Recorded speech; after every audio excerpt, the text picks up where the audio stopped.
Saludos apreciables colegas, yo soy el doctor Luis Augusto Moya Barquín y trabajo en la unidad de terapia intensiva pediátrica del Hospital General San Juan de Dios. Para mí es muy importante compartir con ustedes hoy acerca de algo que debiera ser una de las competencias más importantes de cualquier profesional, que es la toma de decisiones en el paciente agudo pediátrico y deteriorando. Debemos hablar de que la medicina no es una ciencia exacta. La medicina, como diría el padre de la medicina interna, William Osler, es la ciencia de la incertidumbre y el arte de la probabilidad.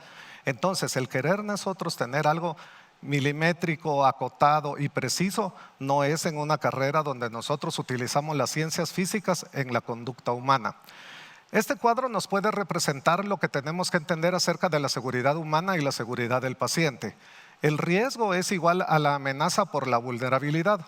Ustedes pueden ver de que muchas de las cosas que suceden como riesgo lamentablemente tuvieron mucho tiempo para considerar la amenaza y la vulnerabilidad. No hay ningún paciente que sea riesgo cero. ¿Por qué? Porque tenemos que entender de que los extremos de la vida, en especial los niños y los ancianos, son muy vulnerables y las amenazas pueden estar asociadas a condiciones que pueden estar relacionadas con el nivel de entrenamiento de los médicos o el tipo de procedimiento que vamos a hacer. En este cuadro pueden ver ustedes de que hay suficiente tiempo para entender cuál es el comportamiento de la marea, para mover primero esa casa del lugar y luego mover la ciudad entera, incluso prácticamente son 100 años. A veces nosotros creemos que las emergencias son cosas reactivas que tenemos que hacer a la carrera, pero nosotros tenemos que conocer el comportamiento de las variables para poder saber cuál es la predictibilidad de lo que va a suceder. Entonces de la probabilidad se convierte en certidumbre. Quiero resaltar lo que ha sido lo más importante de la reducción de la mortalidad por choque séptico en Estados Unidos a partir de la historia. En 1960 se comienzan a tener disponibles los líquidos intravenosos a nivel comercial. A algunos de nosotros nos habrá tocado conocer en nuestros hospitales cuando cada hospital producía casi de forma artesanal sus propias solución salina, su propio Harman y su propia dextrosa. Ya a partir de 1965 se empiezan a tener disponibles los angiocats o yelcos o bránulas en algún lugar. También nos tocó ver a muchos de nosotros el canalizar con la aguja de metal y el tener muchas veces pericraneales. Y en 1975 ya se tiene el cuidado intensivo como una organización en sí, como un servicio. Pero si ustedes ven, en este momento el aparato que podía ser más novedoso y que tuvo impacto en la mortalidad fue el oxímetro de pulso. Cuando analizamos lo que redujo la mortalidad en el choque intensivo, en el choque pediátrico, fue el cuidado intensivo, pero ya vimos de que no dependía más de tener angiocats, soluciones, oxígeno, oxímetro y organización del equipo. Cuando la Organización Mundial de la Salud recomienda la reanimación agresiva de líquidos para los pacientes con choque, vemos de que solo nos quedan desafíos como el meningococo, malaria y dengue. Malaria y dengue sabemos nosotros que es a partir de la salud preventiva, de mantener libres de llantas y de chatarra los patios, aunque también hay vacuna y las vacunas están disponibles para meningococo, malaria y dengue. Por eso es una cultura que debemos de tener sobre la vacunación. Vamos a explicar algo muy importante sobre la toma de decisiones. La toma de decisiones tenemos que utilizarlas casi como se utilizan en las apuestas deportivas, que las apuestas deportivas es, por ejemplo, si uno le preguntara a alguien quién es el equipo que tiene más probabilidad de ganar la Copa Mundial de Fútbol, pues todos hacen la propuesta a partir de lo que es lo favorito, pero tenemos que empezar a ver nosotros qué es el resultado más probable en base a la predictibilidad de resultados y el conocimiento de los datos previos y de las estadísticas de los resultados. Entonces a partir de ahí empezamos a ver lo que puede ser la selección de una persona o de otra.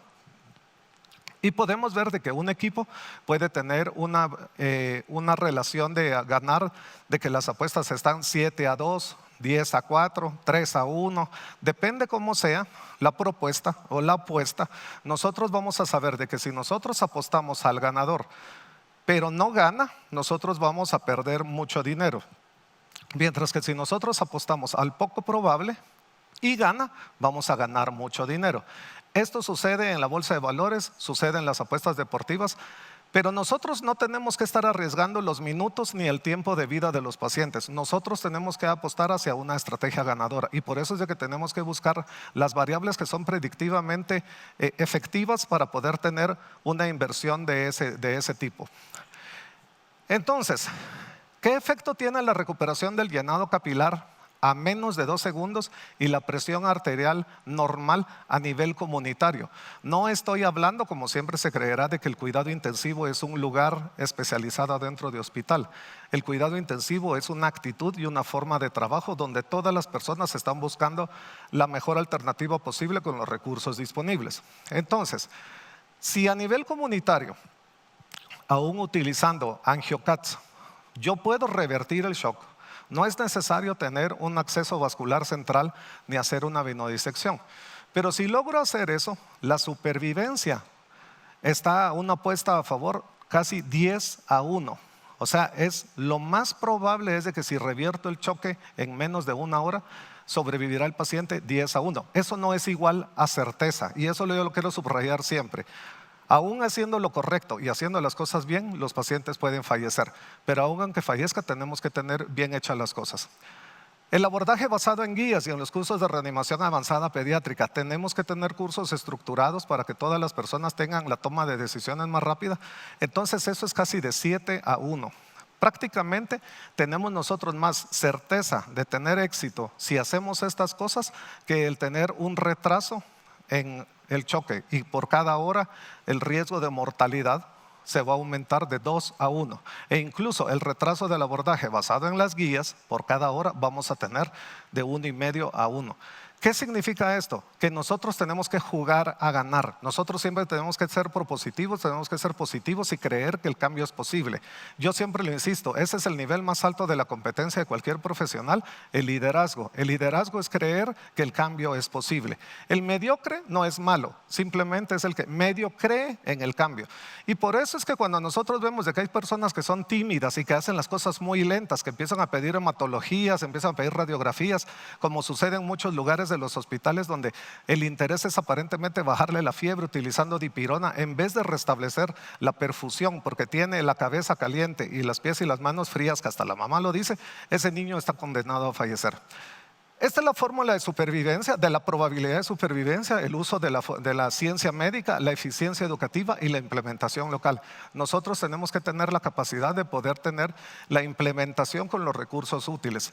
Pareciera de que hacer las cosas de 100% fuera imposible, pero miren ustedes, si lo hacemos nosotros al 80%, que alguien considera que es suficiente, 80 por 80%, o sea, 0,8 por 0,8 es 0,64, por 0,8 es 51,2. Entonces la probabilidad efectiva de que sobreviva un paciente cuando hacemos las cosas al 80%, prácticamente la estamos dejando en condiciones cercanas al azar, cercanos al 50%, lo que sería equivalente a tirar una moneda. Entonces cualquier persona que no tiene la capacidad de poder hacer las cosas bien, primero interviene el azar que la certidumbre de hacer las cosas mal. Siempre se tiene que tener la mejor práctica, y por eso es de que cuando yo digo no existe la mala práctica, porque yo no creo que alguien se quiera levantar en una mañana para querer hacer las cosas mal.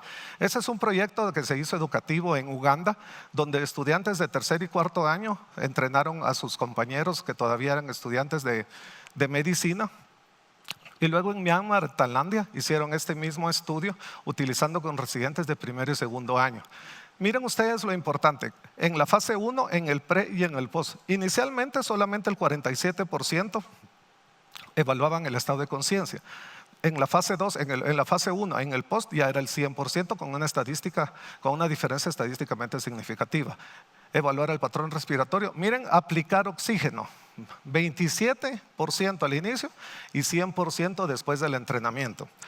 Pero lo más importante no solamente es el cambio de la decisión, sino el tiempo que se hace. Miren ustedes, de tomar una decisión de 340 segundos a 9 segundos, de 144 segundos a 30 segundos, de 111 segundos a 76 segundos, de 512 segundos a 110 segundos. Entonces, prácticamente cuando nosotros estamos hablando de la fase 1, desde evaluar el estado de conciencia hasta aplicar oxígeno, estamos hablando de que habían casi 1,200 segundos, o sea, eran prácticamente varios minutos los que tenía el paciente en lo que llegaba a colocarle oxígeno. Mientras que si ustedes ven en la fase 1, en el post, el entrenamiento llega a tener casi a 200 segundos, o sea, se redujo notablemente el tiempo. Lo que hace válidas nuestras decisiones es el tiempo en el que se toma. Es como que si se pone rojo el semáforo, si usted para, pero usted para después de lo que el semáforo se puso en rojo, la decisión puede ser correcta, pero no es precisa.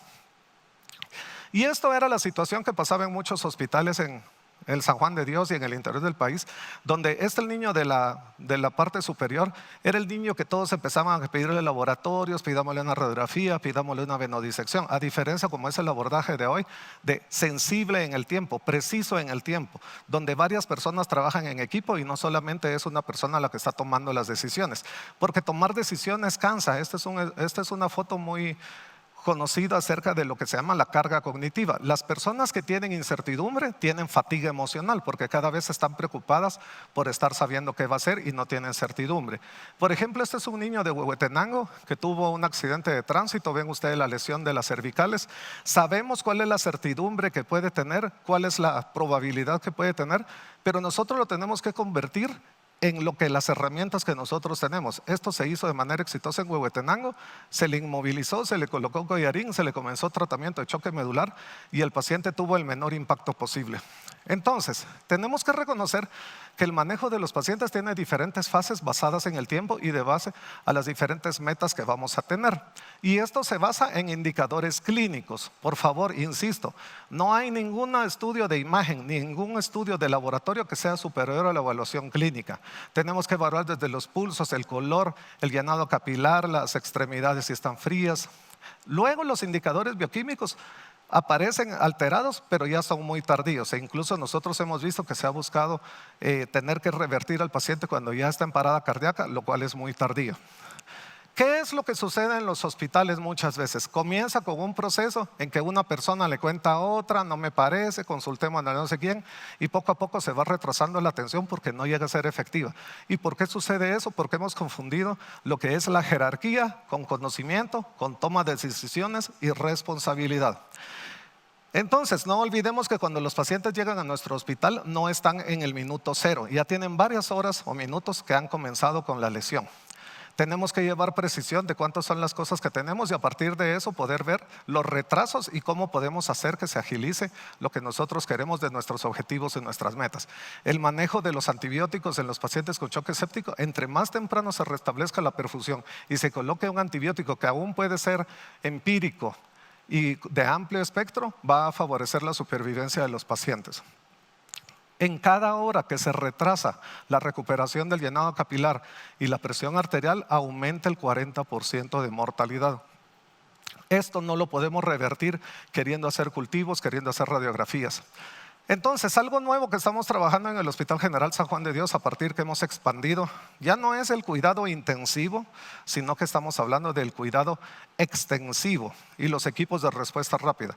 La capacidad de reconocer y responder ante el niño que se está deteriorando. Por eso es de que no hablo del paciente de la emergencia, porque el paciente es el que viene desde fuera del hospital. Muchas veces tenemos pacientes que se deterioran aún en nuestro hospital. Este es un estudio que se hizo en Gales, donde se vio que prácticamente 2/3 de los pacientes que llegan a tener fallecimiento dentro de los hospitales, la mayoría de las causas eran prevenibles o potencialmente prevenibles.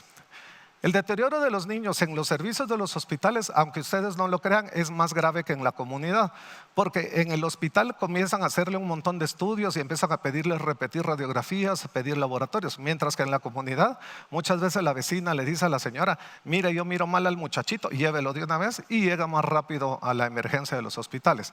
Se ha demostrado que los pacientes que trasladan de los servicios de encamamiento a las unidades de cuidado intensivo fallecen proporcionalmente más que los que vienen de la calle o vienen referidos de otro nivel de atención.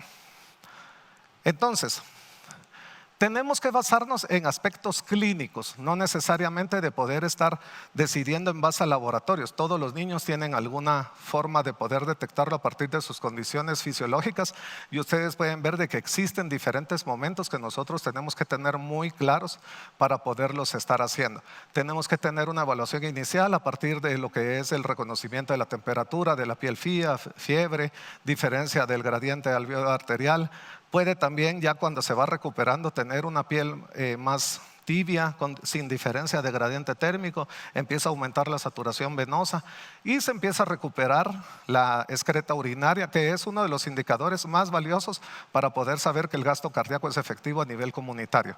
Entonces, es muy importante tener metas claras. Nosotros nunca vamos a saber si llegamos tarde cuando nosotros no tenemos una meta. Cuando nosotros tenemos un problema y lo convertimos en un plano positivo, se llama objetivo. Cuando le ponemos un plazo, se llama meta. Tenemos que aprender a vivir con metas. La responsabilidad del proceso de que las personas puedan tomar las decisiones, comunicación entre ellos para que no se comience de cero cada turno o cada vez de que se entregue el paciente a diferentes servicios y tener la identificación de esto. Este es el resumen de las decisiones. Si nosotros tenemos de que las decisiones tienen un beneficio lógico y no tiene nada en contra, hágalo. Si ustedes ven de que no tiene un beneficio lógico, pero no tiene evidencia en contra, hágalo. Si existe la duda de que pueda ser de beneficio y existe la incertidumbre de que pueda hacerle daño, no lo haga. Entonces, las cosas las tenemos que aterrizar para hacer las cosas posibles, no estar filosofando con cosas abstractas, sino que ya está demostrado que mejorar la oxigenación y mejorar la perfusión de los pacientes está asociada a supervivencia.